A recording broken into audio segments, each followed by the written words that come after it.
have the ingredient: 6 egg, 60 grams of all-purpose flour, 30 grams of chocolate powder, 100 grams of sugar, 125 grams of margarine, 30 grams of milk powder, and 1 teaspoon emulsifier.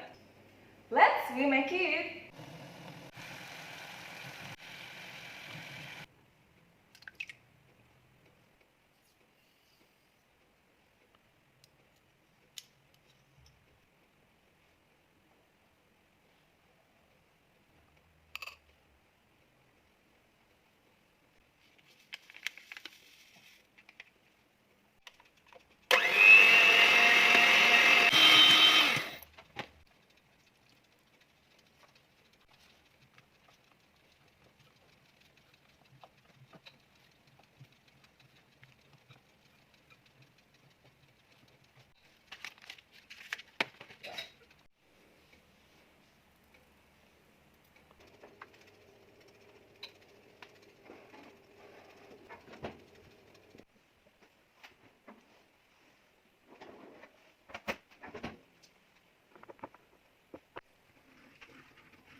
And here is it! Chocolate Swiss roll ala Lisa. Don't forget to try this recipe. See you in the next video and I love you all.